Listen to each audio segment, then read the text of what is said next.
when people hear words like sovereign, they hear words like redemption, they hear words such as the different statutes, the Uniform Commercial Code, secured party, creditor, which it used to be, now it's just secured party, debtor.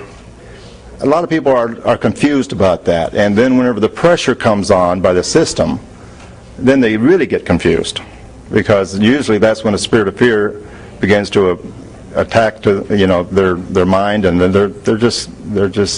they get flustered, and everything that they've heard before, it just goes out the window. And so what I always advise people is they have to count the cost. When you get into something like this and you want to make a stand for what is right, for righteousness, you need to take a look, listen, and before you jump in with 2 feet and start swimming in the water, you need to find out exactly who you are, number one. And when you have that comfort level, that comfort zone of who you are, then count the cost, be prepared for anything, and realize that in the scope of eternity, we're all here just in training. This is a boot camp. Here on this earth realm, we're just here as in training. Who are we? When you hear the term, who am I? Or who are you? We have in our language, we have pronouns, we have nouns, we have verbs, we have adjectives, and on and on and on. And you have to understand what type of language you're using with the system, because they understand what type of language they're using with you. And they train to understand, especially the administrative arbitrators, the ones that you see in what we call a court. That's really the chambers. It's really the king's bench. It's a bank. And that's why they have a cashier outside that collects money. And that's why all crimes are commercial crimes, because all crimes have a monetary value attached to it. It doesn't matter what it is. If you have a rock star that is accused of something, and the bail is set for $3 million so he can be free on his own recognizance, then he pays it if he has the money, and he's walking free. So all crimes are commercial crimes. Keep in mind also that in commerce, we use the word democracy, and you hear different teachers or people who are sharing, and this is a discussion forum. You hear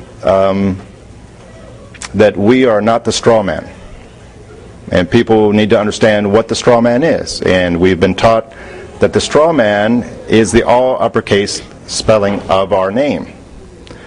I contend that that is not so. I contend that the straw man is also the upper lowercase. When you take a look at any government form, any and every government form that you see, there will be a box and it says last name.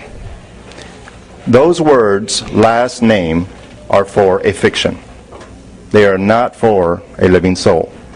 So it doesn't matter how you spell your last name, if that's what you believe you have. I do not have a last name. I have one given appellation, and that is David-Sidney. It's not two, it's one. And how I've made it one is with a hyphen to bring it together. Those two have now become one. Because I'm not two, I'm one. Then also I have a family name. Some say clan name. Some say the house of. But that's not my name. And I am not my name. And people ask me, what do you mean, David? You're not your name. Well, I mean that I'm not a noun. A name is a noun is a thing. I'm not a thing. And I don't believe anyone in this room tonight is a thing. And a thing can't walk, can't talk, can't sleep, can't eat, can't write, can't sign. So, who am I? I believe that whenever I meet someone, I don't walk away and say I met a body. I walk away in the English language, I say, I met a person.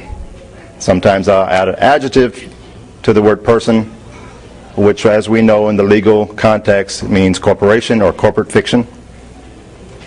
And I walk away and I say, I met a person. What we mean by that is we really mean that we met a living soul. We really mean that we met a personality. We really mean that we met a character. Someone has breath, someone that has volition, someone that is a sentient being, that has thought, that can speak, that can walk and talk, that has life. I go a step further and I believe that we are all spirit beings. And as a spirit being, I have a soul, which is my personality. It exhibits and manifests my spirit wants, my spirit desires, through my mind, my will, and my emotions. You might want to add character, or you might want to add personality, whatever you want to say there. And how can you see who I am? Well, we have a voice. And out of my spirit comes words. And I like to say that words are containers of spiritual force, either for good or for bad.